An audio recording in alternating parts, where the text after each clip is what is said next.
الحمد للہ وکفى وسلام علی عباده الذین اصطفى اما بعد۔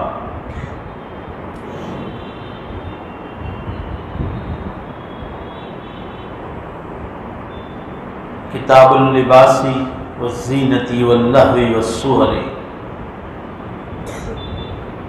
یہ نیا بیان شروع ہو رہا ہے۔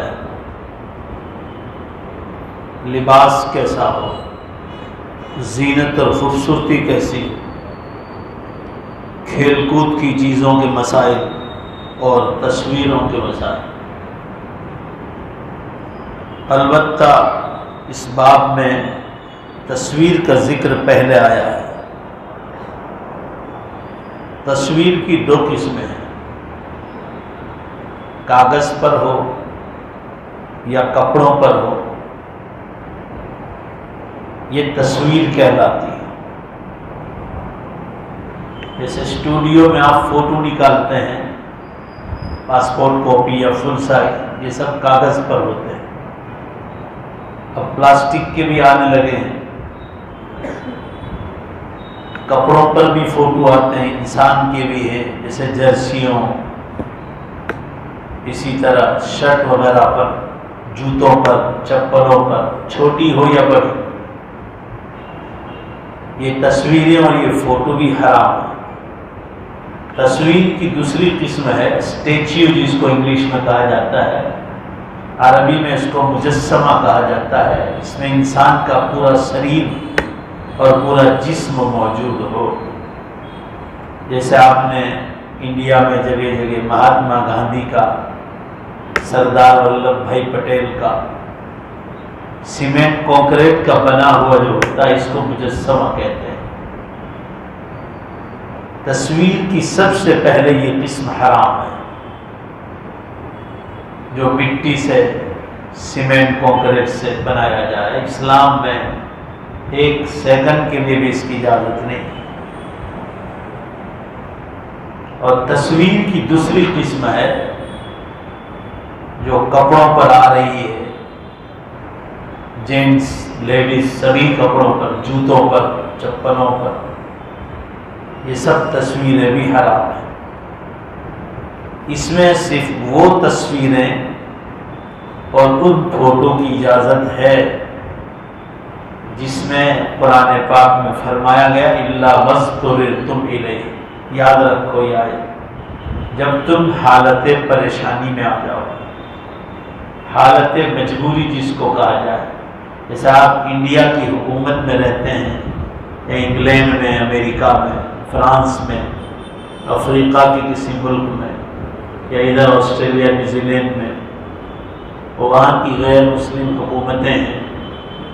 اب تو مسلم حکومتوں کے بھی یہی قانون ہے کہ پاسپورٹ پر فوٹو لگانا لازم اور ضروری ہے، اس کے بغیر آپ سفر بھی نہیں کر سکتے۔ آپ انڈیا میں بھی کہیں سفر کرنا چاہیں، ٹرین میں، پلین میں، آئی ڈی کارڈ مانگتے ہیں، آئی ڈی پر تمہارا فوٹو ہوتا ہے۔ یہ حالت مجبوری کے درجے ہیں۔ ان تمام جگہوں پر جائز ہونے کی حد تک اجازت ہے۔ یہ ایسا ہی ہے جیسا ہماری جو چلنی نوٹیں ہیں انڈیا گورنمنٹ کی یا کسی بھی کنٹری کی، وہاں کی جو کرنسی ہے اس پر فوٹو لگا ہے، وہ مجبوری کا درجہ ہے۔ اس کے بغیر آپ زندگی گزار ہی نہیں سکتے۔ اگر وہ فوٹو آپ کے جیب میں بھی ہے، وہ نوٹ پر ہے، تو بھی آپ کی نماز بھی ہو جاتی ہے، کیونکہ یہ حالت استحرار ہے، مجبوری کا درجہ ہے۔ آپ فوٹو نوٹ پر سے کاٹ کر نماز میں پھینک تو سکتے ہیں، کیونکہ پھر اس کی کوئی قیمت ہی نہیں رہتی، وہ آپ کی زندگی کی ضروریات میں سے۔ اسی طرح SSC کی ایگزام کے لیے فوٹو مانگتے ہیں، 11 12 کی ایگزام کے لیے، آرٹس، کامرس، سائنس کی ایگزامز کے لیے، یا سرکاری دفتروں میں فوٹو لازم قرار دیا گیا ہے، وہاں فوٹو پڑھوانا اور ان کو دینا، یہ سب جائز ہے، گناہ کی بات نہیں، یہ سب مجبوری کے درجے نہ۔ مگر جہاں مجبوری نہیں ہے اور آج کا مسلمان اس کو اپنی طرف سے مجبوری کہہ کر فوٹو کرواتا ہے، پڑھواتا ہے، ویڈیو کرتا ہے، اس کی کیسٹیں بناتے ہیں. اور یہ آخری زمانہ ہے قرب قیامت کا، جس میں دیندار لوگ بھی اس میں شامل ہیں. دیندار لوگ، ان کے سروں پر ٹوپیاں ہیں، داڑھیاں ہیں، برقعے ہیں. حدیث پاک میں قیامت کی نشانیوں میں بتلایا ہے کہ شریف لوگ بدماش بن جائیں. آخری زمانے کے مسلمانوں کے بارے میں کہا کہ جن پہ نام پر اچھے ہونے کا سکہ تھا وہ بدماش بن جائیں.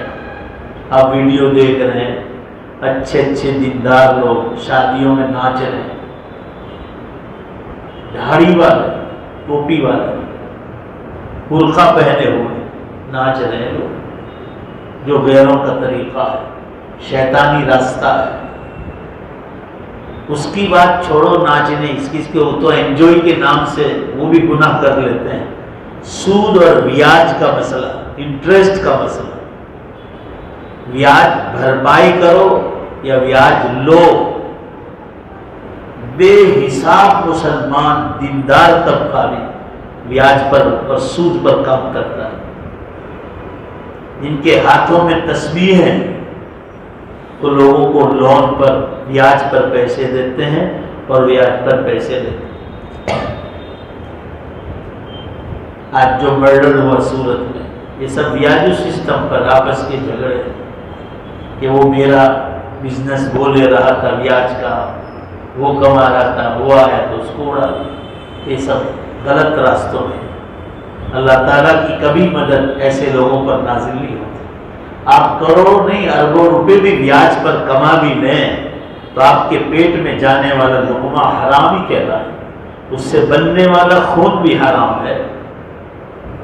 قرآن پاک میں اللہ تعالیٰ نے ارشاد فرمایا، یا ایھا الذین آمنوا، اے ایمان والو، کلوا من الطیبات، حلال روزی کھاؤ، پاکیزہ روزی کھاؤ، واعملوا صالحا، اور پھر نیک اعمال کرو.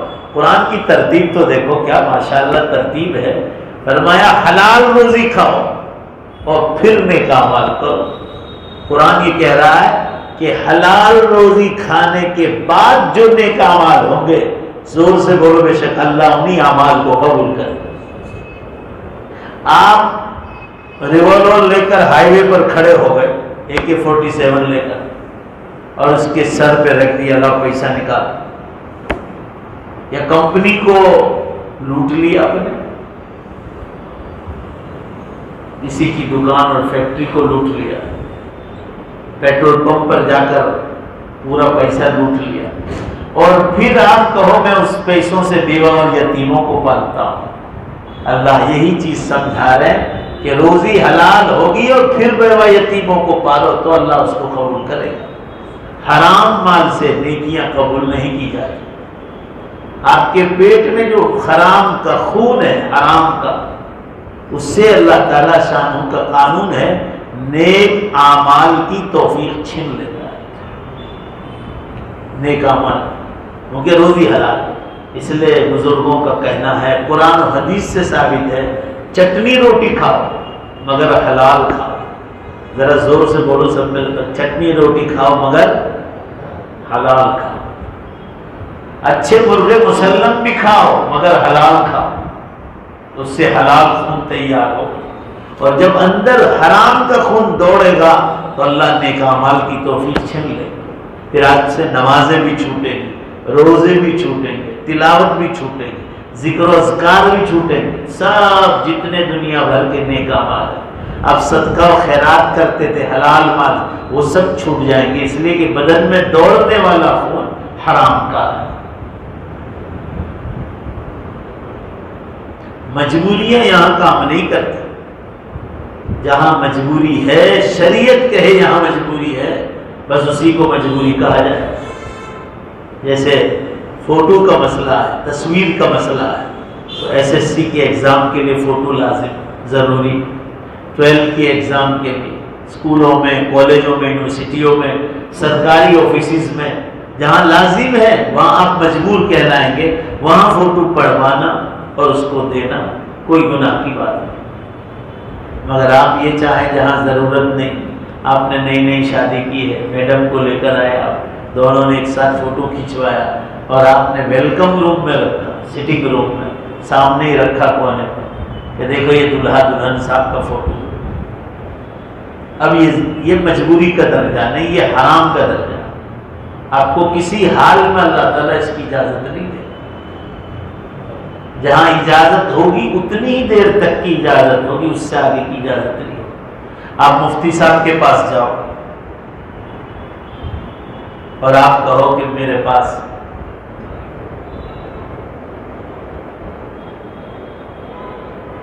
پیسہ نہیں ہے شادی کرنے، ابھی میرے پاس پیسہ نہیں، نکاح کرنے کا پیسہ نہیں، تو مجھے زنا کاری کی اجازت دے دو۔ آپ کہیں یہ مجبوری نہیں، شریعت نے اس کا علاج بتلایا ہے کہ پیسہ نہیں ہے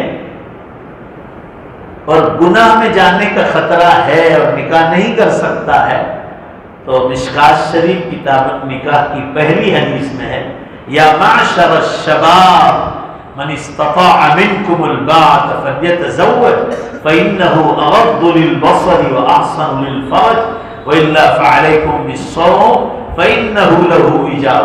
پیسہ نہیں ہے تو زنا کاری کی اجازت نہیں ہوگی، روزہ رکھو، یہ روزہ تمہاری شہوانی اور سیکس پاور کو ختم کرے گا۔ روزے میں اللہ نے طاقت رکھی ہے حرام سے بچنے۔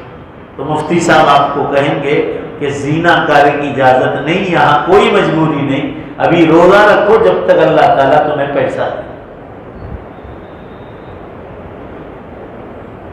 اور پیسہ کتنا چاہیے؟ عورت کی مہر کے لیے پیسہ چاہیے، بس بات ختم ہو گئی۔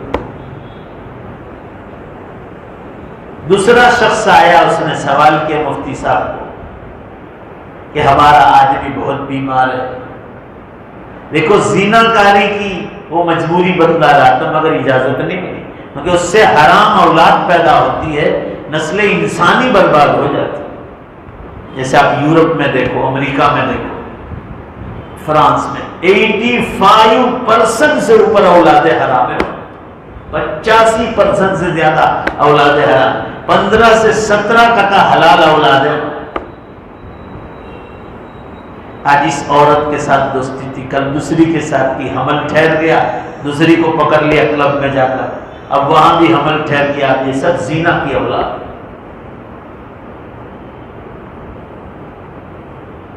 شریعت نے کہا زنا کی اجازت نہیں ملے گی، روزہ رکھو جب تک پیسہ آ جائے، اس کا علاج بتلایا۔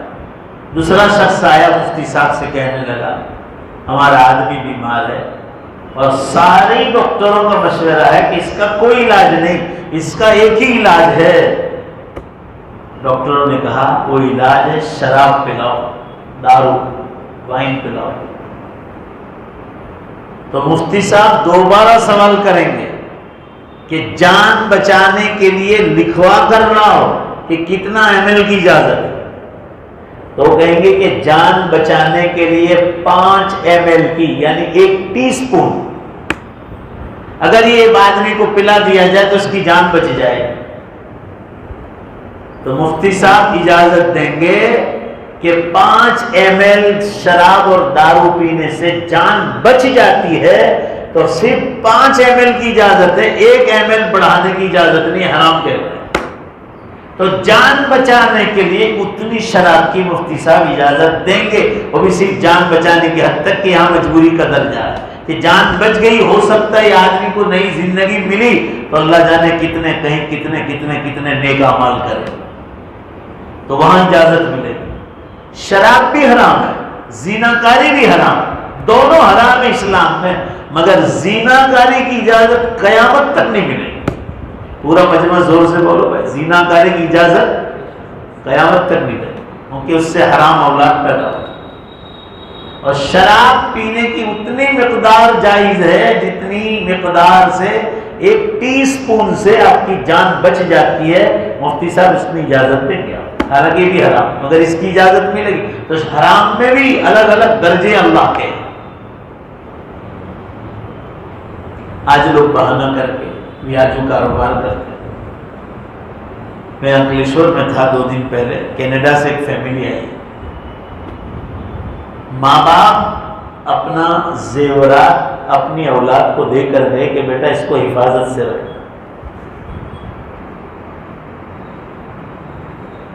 ماں کا زیورات کہ بھئی اولاد ہے اور اس کی بہو ہے.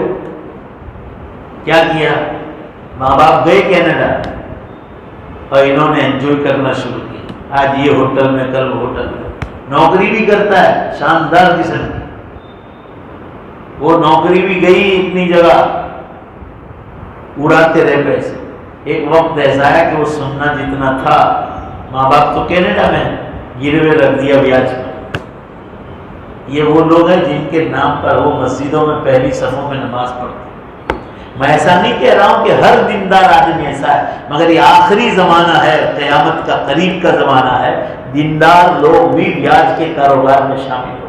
آپ کی مجلس میں آپ کے ساتھ بیٹھتے ہیں، کھاتے ہیں، پیتے ہیں، آپ کے ساتھ گاڑیوں میں گھومتے ہیں، ہوٹلوں میں آپ کے ساتھ، اور آپ کو یہ سبحان اللہ، استغفر اللہ، لا الہ الا اللہ، لا حول، زور زور سے تسبیحات درود شریف پڑھتے ہیں آپ کو سنانے کے لیے، اور وہ لوگ بیاج کے کاروبار میں لگے. ایک حدیث سن لو کان کھول کر، صحیح حدیث ہے، بالکل صحیح حدیث. نبی کریم صلی اللہ علیہ وسلم نے ارشاد فرمایا کہ اگر کسی نے سود اور بیاج کا 1 روپیے کا کاروبار کیا، لیا یا دیا، دونوں میں سے کوئی بھی، بھرپائی کیا یا لیا، اللہ کے رسول صلی اللہ علیہ وسلم فرما رہے اپنی سگی ماں سے 36 مرتبہ زنا کرنے سے خطرناک. سگی ماں سے. آپ سوچو کتنا برا عمل ہے. میں ہمیشہ لوگوں کو کہتا ہوں، یہ ہمارے مکتب چھوٹے چھوٹے مدرسے ہیں دنیا بھر، ان میں علماء کرام پڑھاتے ہیں، امام لوگ ہیں، یہ بھی بیوی بچے والے، کبھی انہوں نے بیاج کا کاروبار نہیں کیا. جو مدرسہ مسجد سے ان کو حلال پیسہ ملتا ہے، یہ مثال ہے تمہارے سامنے، کھلی مثال ہے، کھلی کتاب ہے کہ یہ کبھی کوئی ایسا کاروبار نہیں کرتا. زندگیاں ان کی بھی گزر رہی، کبھی تکلیفوں میں وہ پنکھے سے لٹک نہیں گئے. سودی بیاج کے کاروبار کرنے والے پنکھوں سے لٹک رہے، ندیوں میں کود رہے، آتم ہتیا اور سوسائڈ کر رہے. یہ راستہ ہی ایسا ہے، اس میں آدمی دنیا بھی تباہ اور آخرت بھی تباہ. آپ دھیمے دھیمے بیاج چکا کر باہر نکلے بھی تو آپ نے کبیرہ گناہ کیا، اور آپ نے اگر توبہ نہیں کی تو قیامت میں آپ کی پکڑ ہو سکتی. آپ بغیر توبہ کے گئے، آپ کو جنت کے دروازے پر روکا جا سکتا ہے روح نکلنے کے بعد. پچھلی مجلس میں ہم نے آپ کو بتایا تھا، آپ صلی اللہ علیہ وسلم نے ایک بار نماز سے سلام پھیرنے کے بعد اعلان فرمایا، یہ حدیث پچھلی مجلسوں میں آ چکی ہے. آپ نے اعلان فرمایا کہ فلاں خاندان کا آدمی آیا ہوا ہے، کوئی جواب نہیں ملا. آپ صلی اللہ علیہ وسلم نے ارشاد فرمایا، بھائی میں اس لیے کہہ رہا ہوں کہ ابھی جبریل علیہ السلام میرے پاس آئے تھے اور مجھے بتلا کر گئے کہ ابھی چند دنوں پہلے حضور فرما رہے کہ بہت نیک آدمی کا انتقال ہوا ہے. وہ ہر معاملے میں اللہ کے نیک بندے تھے، مگر ایک معاملے میں پکڑ ہو گئی، ان کو جنت کے دروازے پر روک لیا گیا. آپ صلی اللہ علیہ وسلم نے فرمایا وہ معاملہ کیا تھا کہ کوئی چیز میں ان کی رکاوٹ نہیں ہوئی، روکا نہیں گیا کسی معاملے میں، مگر فلاں شخص کے پیسے باقی تھے اور وہ ادا کر کے کہ بغیر مر گئے تو اللہ نے وہاں جنت کے دروازے. تو بھائی میں اس لیے کہہ رہا ہوں کہ ان کے خاندان والوں تک پہنچا دو کہ فلاں شخص کے نام کے ساتھ مجھے جبریل نے بتلایا، ان کے آدمی کے پیسے دے دو تاکہ ان کے لیے جنت کا راستہ آسان ہو. آپ ادھر نماز پڑھ رہے ہیں، تہجد پڑھ رہے ہیں، علماء کے پاس بیٹھ رہے ہیں، پر آپ یہاں جو کاروبار کر رہے ہیں، کتنی بری بات ہے، کتنی بری بات ہے.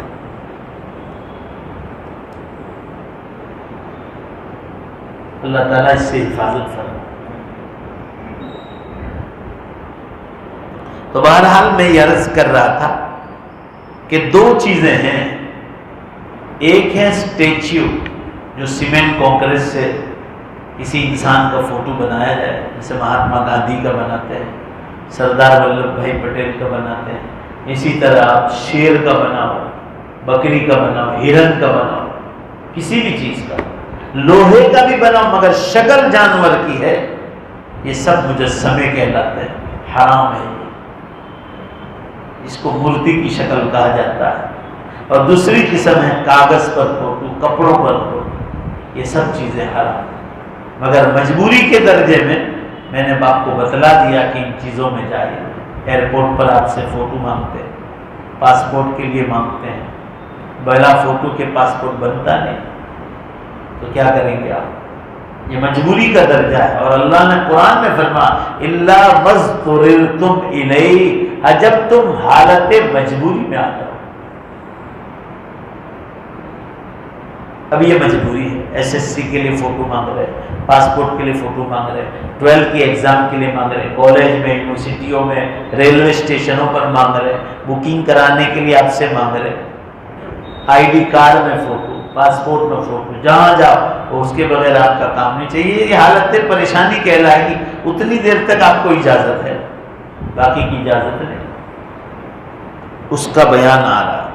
حضرت ابو ہریرہ رضی اللہ عنہ بیان کرتے ہیں، دھیان سے سنو، رسول اللہ صلی اللہ علیہ وسلم نے ارشاد فرمایا میرے پاس جبریل علیہ السلام آئے اور کہا میں رات کے وقت آپ صلی اللہ علیہ وسلم کو ملنے کے لیے آیا تھا، جس گھر میں آپ صلی اللہ علیہ وسلم موجود تھے اس میں داخل ہونے سے روکنے والی چیز یہ تھی کہ گھر میں ایک مرد کی تصویر نظر آئی۔ جبریل علیہ السلام آپ صلی اللہ علیہ وسلم جہاں بیٹھے ہوئے تھے، جس جگہ گئے ہوئے تھے، حضرت جبریل علیہ السلام ملنے کے لیے آئے تھے آپ صلی اللہ علیہ وسلم، اور وہاں کسی مرد کی تصویر تھی، فوٹو تھا۔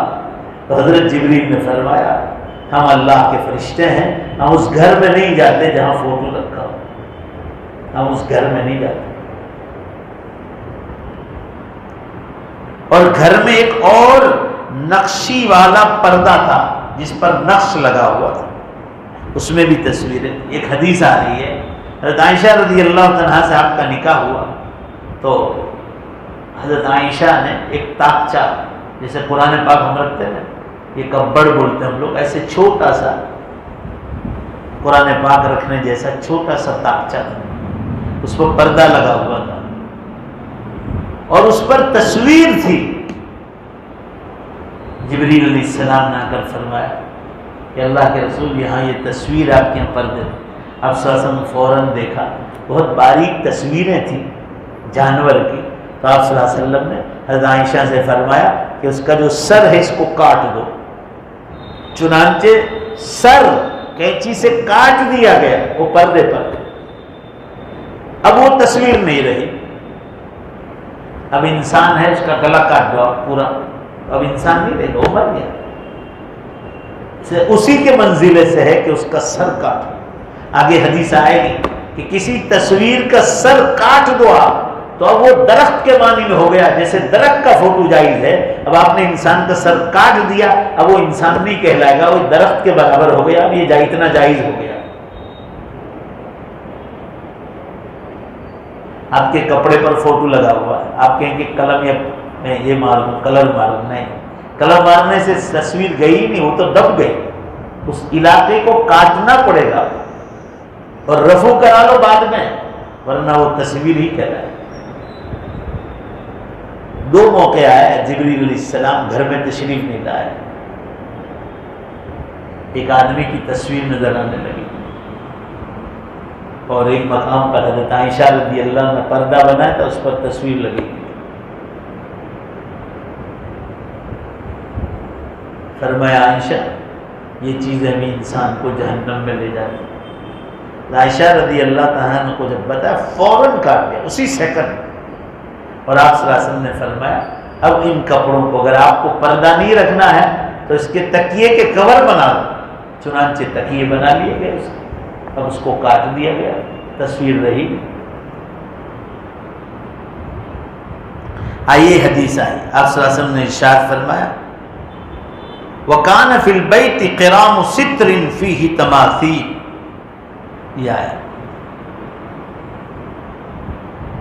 گھر میں نقشین پردہ تھا، نقش والا، اس میں بھی تصویریں تھیں۔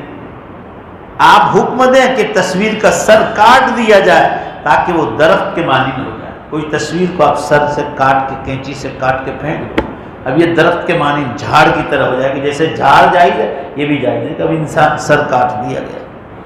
اور پردے کے بارے میں حکم دیں کہ اسے بھی کاٹ دیا جائے.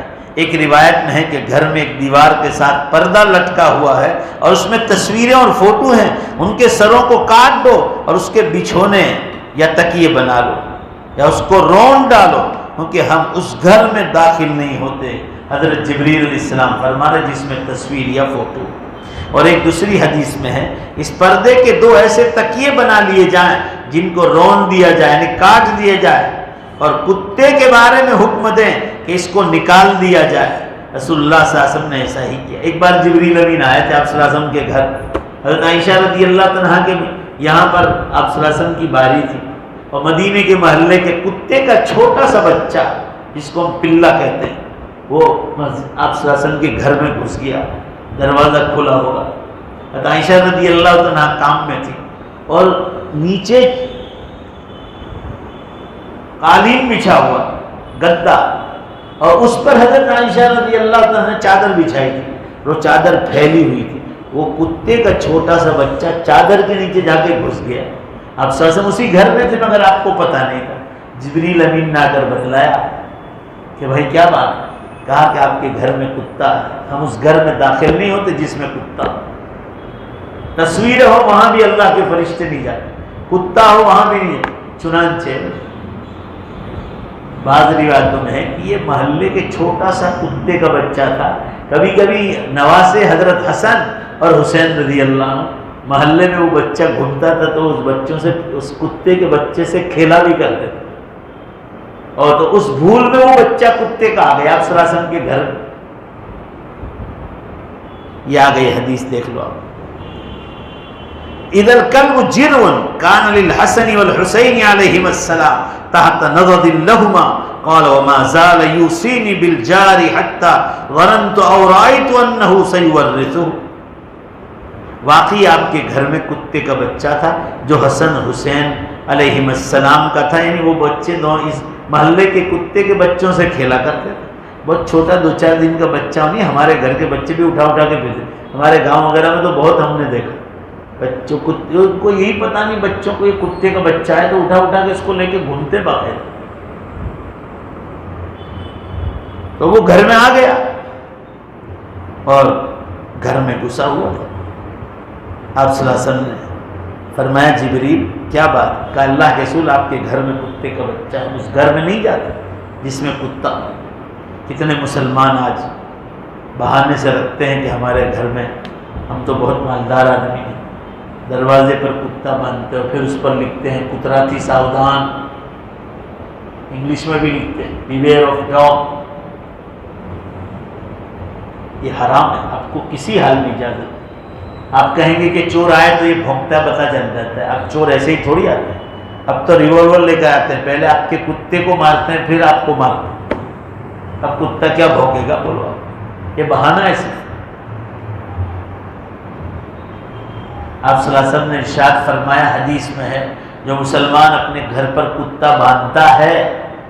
آیا مسلمانوں کو دیکھو کتنے مسلمان کے بچے گاڑیاں لے کر جاتے ہیں اور وہ سمجھتے ہیں ہم بہت مالدار آدمی کے لڑکے ہیں اولاد ہیں. چھوٹے سے اپنی گاڑیوں میں کتے کے بچے رکھتے ہیں اور سمجھتے ہیں ہم بہت مالدار. مالدار کی نشانی سمجھتے ہیں. اس گھر میں کبھی داخل نہیں ہو. مجھے معلوم ہے اللہ کے گھر میں بیٹھا ہوں. انہوں نے کتا پالا ہے نا ان کے گھر تباہ ہو گئے بالکل. پیسے کے پھانپے پڑ رہے ہیں. اور ایک زمانہ ایسا تھا کہ کروڑوں میں کھیلتے.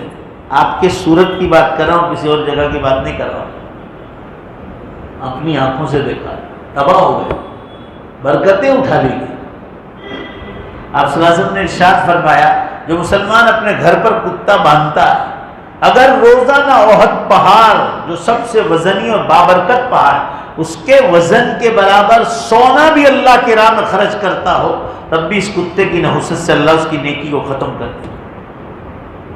آپ کو اجازت نہیں آپ نہیں کر سکتے. ہاں کتا 3 جگہ اجازت ہے. شریعت نے اجازت. آپ کے جانوروں کی حفاظت کے لیے آپ جہاں جانور باندھے ہیں وہاں کتا باندھو. آپ کے مکان پر اجازت نہیں تاکہ وہاں جانوروں کی حفاظت کے لیے کتا بھونکے اور چور بھاگے. وہاں کوڑ میں جہاں جانور باندھتے ہیں، دور آپ کے مکان سے، ایک دوسرا آپ کی کھیت کی رکھوالی کے لیے کھیت پر باندھو، وہاں بھی اجازت ہے، اور تیسرا ہے حلال جانور کے شکار کے لیے کتا پالو، وہ بھی دور کھیت پر۔ کتے کو اللہ نے ایسی عقل دی ہے کہ وہ اتنا تیز دوڑتا ہے، اگر آپ نے ٹرین کیا ہو تو آپ کو اگر تیتر پکڑنا ہے یا ہرن پکڑنا ہے، ایک جھٹکے میں اس کو شکار کر کے اس کا گلا پکڑ کے لا کے اپنے مالک کو دے دیتا ہے، مگر وہ کتے ٹرین کیے جاتے، وہ بھی آپ کو اجازت ہے، مگر وہاں دور باندھنے کی اجازت ہے۔ پورا مجمع زور سے بولو، گھر پر باندھنے کی اجازت کسی حال، تھوڑی دیر کے لیے بھی نہیں۔ اب کتے کو کھانا کھلاؤ، پانی پلاؤ، جائز ہے۔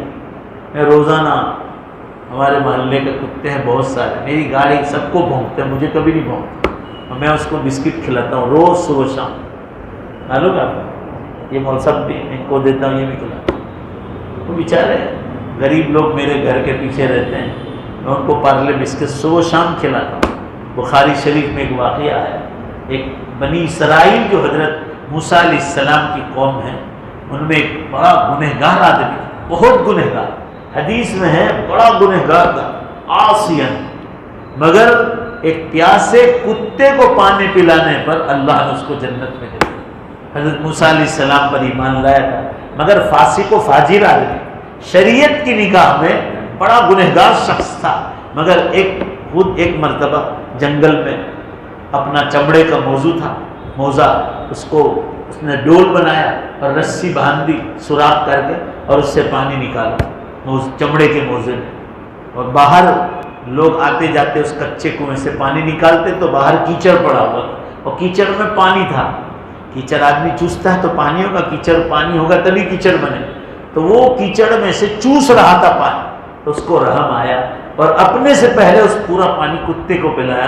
آپ صلی اللہ علیہ وسلم نے فرمایا رأیتہ یتقلب فی الجنہ، یہ قصہ بخاری شریف میں ہے کہ میں نے اس شخص کو، اس کتے کو پانی پلانے پر میں نے جنت میں گھومتے ہوئے دیکھا، اور وہ بڑی نیک عورت، یہ قصہ بھی بخاری شریف میں، بڑی نیک عورت، عبادتن، حدیث میں بڑی عبادت گزار عورت تھی، مگر بلی پالتی تھی اور بلی کو کھانا نہیں کھلاتی، یہاں تک کہ وہ بیچاری کو باندھ دیا، وہ بھوکی مر گئی۔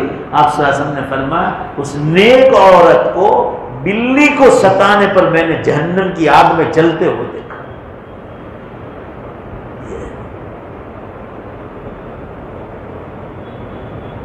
تو موقع موقع کی بات ہے، حرام حرام۔ آپ صلی اللہ علیہ وسلم کے گھر مبارک میں، خانہ مبارک میں جبریل کو اللہ نے آنے سے روک دیا علیہ السلام، کہ چاہے نبی علیہ السلام کا مکان مبارک ہے مگر کتے کا بچہ ہے، جبریل آپ اندر نہیں جا سکتے۔ امت کو تعلیم دی کہ نبی علیہ السلام کو معاف نہیں، حکم کا معاملہ تو امتی کو کیسے معاف؟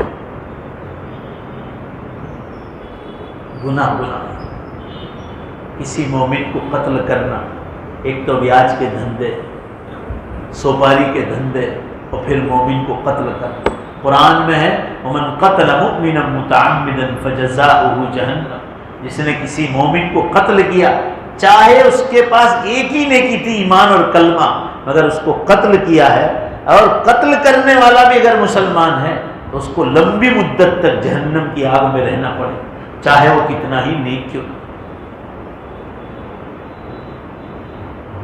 میں ہمیشہ کہتا ہوں کہ ہم ایک دروازہ حرام کا کھولیں گے، اللہ تعالیٰ شان ہو، ذرا زور سے بے شک بولو، 100 دروازے حلال کے کھولنے کی طاقت رکھتا ہے۔ پھر کیا ضرورت ہے حرام کی طرف جانے؟ کھانا ہی نہیں چاہیے۔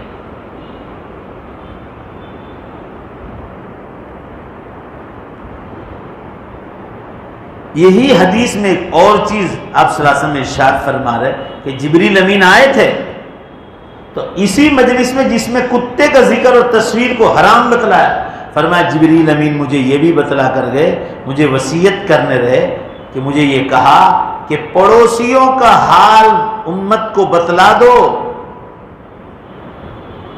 کہ پڑوسیوں کے ساتھ بدسلوکی نہ کرو، چاہے تمہارا پڑوسی غیر مسلم، مسلمان ہو اور ستاؤ پڑوسی کو اور بڑا گناہ، حضور صلی اللہ علیہ وسلم فرماتے ہیں مجھے جبریل امین نے پڑوسیوں کے حق کے بارے میں اتنا ڈرایا کہ جیسے باپ کے وارثے میں اولاد کا حق ہے، مجھے یہ ڈر ہونے لگا کہ کہیں اللہ تعالیٰ اولاد کا جو حق قرآن میں اتارا ہے ماں باپ کی وراثت میں اور ماں باپ کے وارثے میں، کہیں اللہ پڑوسی کا حق نہ اتار دے۔ اتنا ڈرایا گیا ہم کو پڑوسی کے بارے میں۔ آج لوگ کیا کرتے ہیں، پڑوسی گھر کے برتن مانج کر گندا پانی کوئی نہیں دیکھتا تو پڑوسی کے گھر کے سامنے چھڑک دیتا، گھر کا کچرا ہو، بلڈنگ بڑی ہے اوپر سے پھینک دیا، لوگوں کے گھروں میں جا رہا ہے، تکلیف ہو رہی ہے، بس کچھ دیکھتے نہیں۔ 5-25 منزلہ ہے، حاجت بھائی آپ کے گھر میں سے ہم نے نہیں ڈالا، کہیں اوپر سے آیا ہو، حرام ہے حرام۔ یہ سب دینی تعلیم نہ ہونے کا نتیجہ ہے۔ دین نہیں پڑھاؤ گے نا تو آنے والی نسلیں ہی بیکار۔ ہمیشہ کہتا ہوں میں، آج ہمیشہ یہ قاری صاحب آج سنا رہے تھے مجھے راستے میں، ایک پروفیسر صاحب ہیں ہمارے یہاں، انہوں نے لڑکے کو مدرسہ ہی نہیں پڑھا۔ یہ دھیان سے سنو، آج کا قصہ ہے، بالکل مدرسہ ہی نہیں بتلایا۔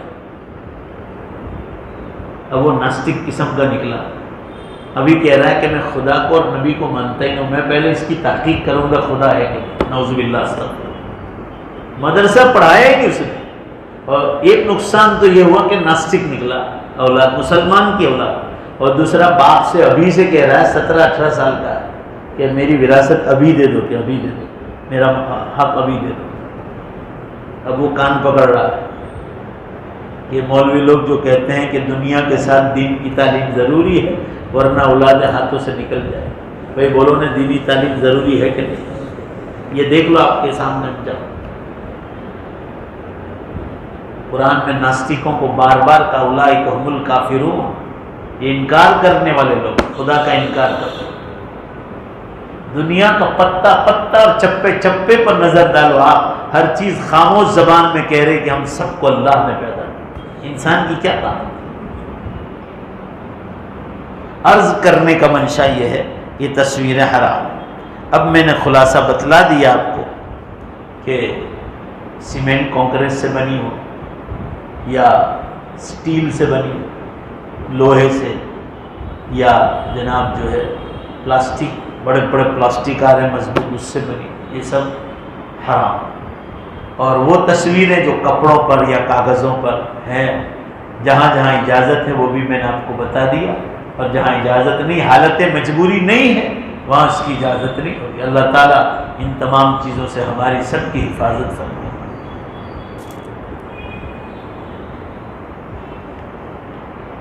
ہاں، اور اگر تصویر کا سر کاٹ دیا آپ نے تو اب یہ درخت اور جھاڑ کے مانند ہو جائے گا، لکس لائک اے ٹری، اب جو ہے اس کا حکم بدل جائے گا، یہ تصویر نہیں کہلائے گی۔ اسی طرح جمادات کی تصویریں، درخت ہے، پھل پھول ہے، اس کی تصویریں حرام نہیں ہے، اس کی تصویریں بناؤ گے بھی تو بھی جائز ہے، کوئی حرج کی بات نہیں۔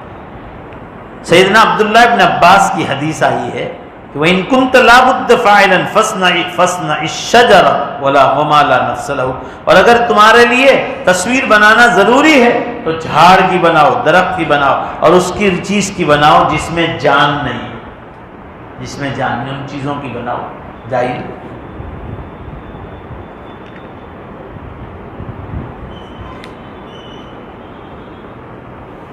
آگے کی حدیث ارشاد فرما رہے نبی اکرم صلی اللہ علیہ وسلم، ارشاد فرمایا سورۃ الراس فاذا قطع الراس فلا سورۃ، فرما رہے نبی کریم صلی اللہ علیہ وسلم نے فرمایا تصویر کا تعلق سر سے، سر ہے تو تصویر کہلائے گی، سر نہیں کاٹ دیا تو اب تصویر کا حکم نہیں رہا، اب یہ جائز ہو جائے گا۔ آپ صلی اللہ علیہ وسلم نے دوسری حدیث میں ارشاد فرمایا کہ تصویر کے سر کو کاٹ دو تاکہ وہ درخت کے مانند ہو جائے، اور جب درخت کے مانند ہو جائے گا تو یہ تصویر جائز کہلائے گی۔ جیسے مثال کے طور پر آپ نے فوٹو بنایا، یہاں سے اتنا سر، ہاتھ پاؤں بنا انسان، اور اتنا جائز ہو، مگر اس کو واجب نہیں کہیں، آپ کو اتنی اجازت، سر ہوگا تو جائز نہیں، سر نہیں ہے تو اتنا جائز۔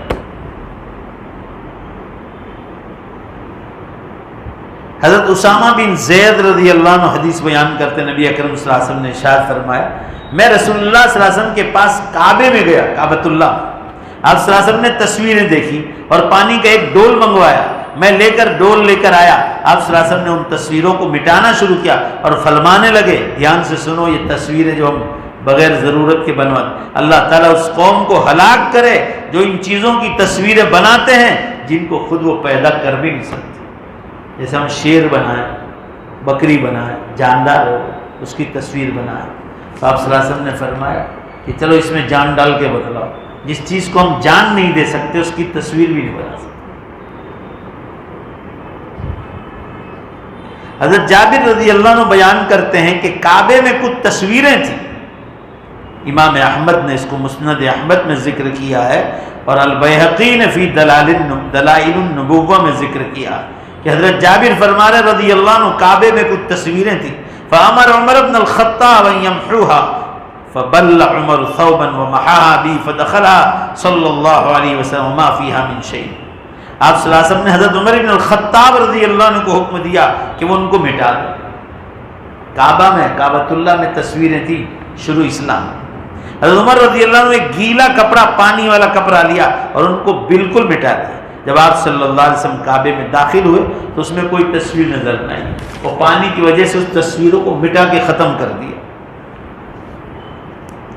آگے کا باب یہ ہو گیا تصویر کا مسئلہ۔ پہلے انشاءاللہ تو ہم ضرورت کے بغیر انشاءاللہ فوٹو نہیں پڑوائیں، اللہ ہمیں سب کو توفیق عطا فرمائے۔ آگے کا بیان آ رہا ہے جوتا پہننے کا بیان۔ ابو ہریرہ رضی اللہ عنہ، آخری حدیث سن لیجیے، ابی ہریرہ رضی اللہ عنہ ارشاد فرما رہے ہیں جناب رسول اللہ صلی اللہ علیہ وسلم نے فرمایا یہ دونوں جوتے اتار دو یا دونوں پہن لو، اور جب جوتا پہنو تو دائیں پاؤں سے شروع کرو اور جب اتارو تو بائیں پاؤں سے شروع کرو۔ اکثر میں کہتا ہوں کہ لوگ یہ سمجھتے ہیں کہ نماز روزے کر لو کامیاب ہو جاؤ گے۔ آپ جوتا پہن رہے ہیں، الٹے پاؤں پہلے ڈالا اور سیدھا پاؤں بعد میں ڈالا تو آپ نے اللہ کے حکم کے خلاف کیا۔ نبی اکرم صلی اللہ علیہ وسلم کو جوتا پہننے کا بھی طریقہ بتلایا، انگلش میں اس کو کہا جاتا ہے وے آف لائف، زندگی گزارنے کا طریقہ۔ غیر مسلم جیسے چاہے جوتا چپل پہنے، مگر آپ چپل پہنو پہلے سیدھے پاؤں پھر الٹے پاؤں، اور جب اتارو تو پہلے الٹا پاؤں، بولو بھائی زور سے، پھر سیدھا پاؤں۔ یہ سنت طریقہ بتلایا گیا اور ہم لوگ اس پر نہیں دیکھتے۔ کھڑے ہو کر پانی پینا، بائیں ہاتھ سے پینا، یہ سب چیزیں جائز نہیں۔ پرسوں میں ایک جگہ ایک رشتہ دار کو ملنے کے لیے گیا تھا، ان کا لڑکا تھا، اتنی بڑی داڑھی، ماشاءاللہ داڑھی تھی۔ میں کسی کی برائی نہیں کر رہا ہوں، آپ کو بتلا رہا ہوں کہ دیندار لوگوں کا میں دیکھا میرے سامنے کونے پر، میرے لیے پانی لائے، میں نے پانی پیا اور باقی پانی تھا بوتل میں، وہ کھڑا کھڑا بائیں ہاتھ سے پینے لگا۔ یہ حال ہے، دیکھ لو اس قوم کو یہ پتہ نہیں کہ زندگی گزارنے کا طریقہ ہے۔ آپ بیٹھ کر پانی 3 5 7 9 سانس میں پیجیے، یہ نبی کریم صلی اللہ علیہ وسلم کا طریقہ ہے۔ بسم اللہ الرحمن الرحیم پڑھ کر آپ پیجیے۔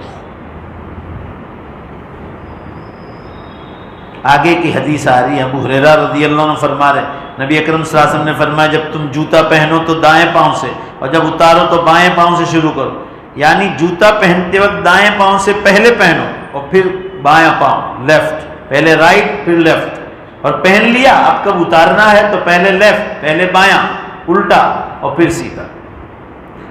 اور فرمایا ایک جوتا پہن کر چلنا بھی اسلام میں مکروہ ہے، وَلَا تَمْشِ فِي نَعْلٍ وَاحِدٍ، یعنی آپ ایک جوتا پہنو اور ایک نہ پہنو، اس سے بھی منع فرمایا، فرمایا دونوں پہنو، بلکہ یا تو دونوں اتار لو بغیر چپل کے چلو طاقت ہے، یا دونوں پہن لو۔ یہ حدیث میں ہم تمام لوگوں کو اس سے بتلایا گیا ہے۔ علماء فرماتے ہیں اس حدیث میں جوتا پہننے کے آداب کا ذکر ہے۔ پہنتے وقت دائیں پاؤں پہلے رکھنا چاہیے، جبکہ اتارتے وقت پہلے الٹے پاؤں سے اتارنا چاہیے۔ آج کل کے زمانے میں ایسی سنتوں سے مسلمان غافل ہو چکے ہیں، اس کی 2 وجہ ہیں۔ آج کل کا مسلمان یہ سنتیں کیوں چھوڑ رہا تھا؟ 2 وجہ۔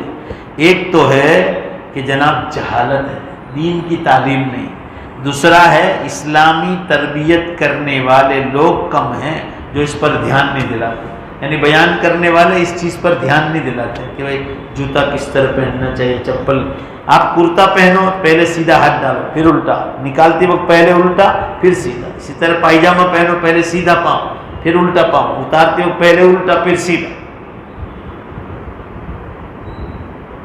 علماء فرماتے ہیں ایسے دین کے داعیوں سے بھی دھوکہ نہیں ہونا چاہیے جو خود اسلامی تعلیمات سے جاہل ہیں، بلکہ وہ دشمن، انہیں یہ بھی شعور نہیں کہ ان خود کا عمل نہیں، اور وہ اپنے آپ کو دین، بعض لوگ چھوٹی چھوٹی داڑھیاں رکھتے ہیں اور لوگوں کو دوسری دین کی دعوت دیتے ہیں اور کھڑے کھڑے پانی پی لیتے ہیں، جوتا چپل الٹے پاؤں سے پہن لیتے ہیں۔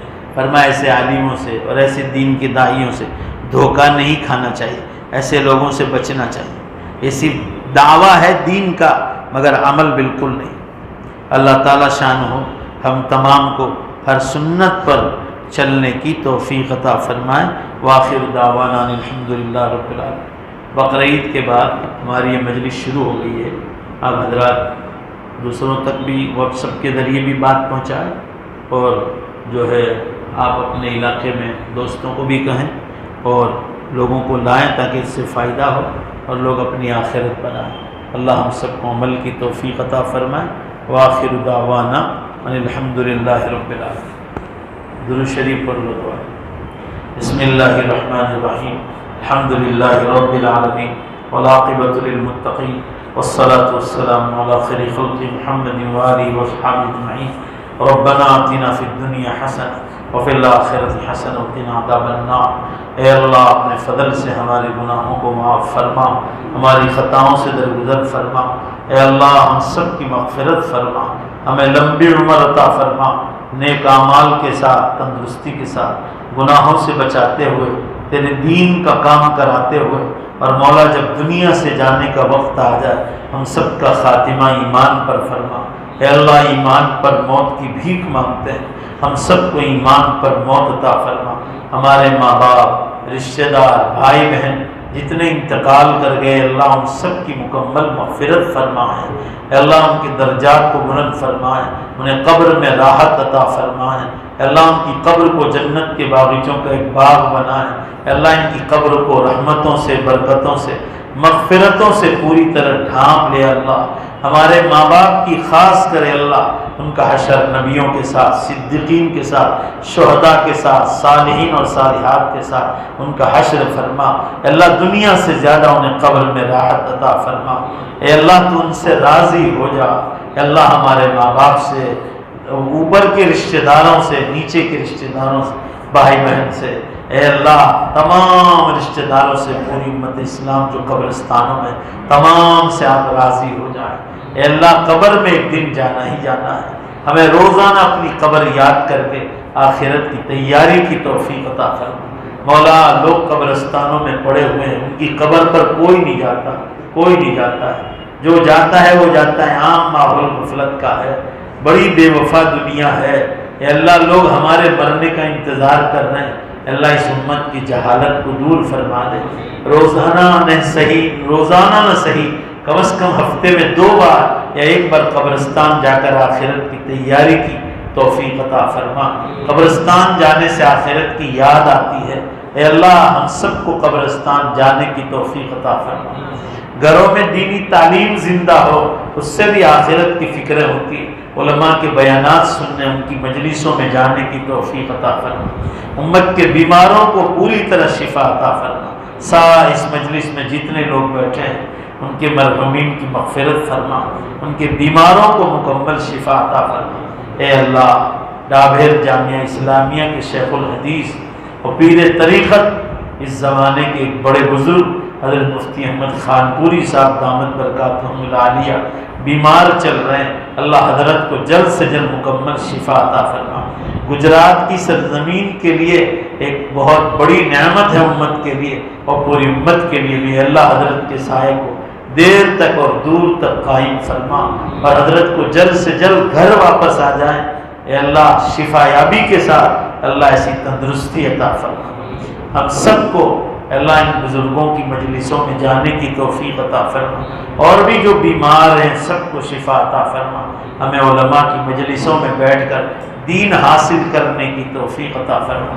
ہماری دعاؤں کو اپنے فضل و کرم سے قبول فرما. ربنا تقبل منا انك انت السميع العليم برحمتك يا ارحم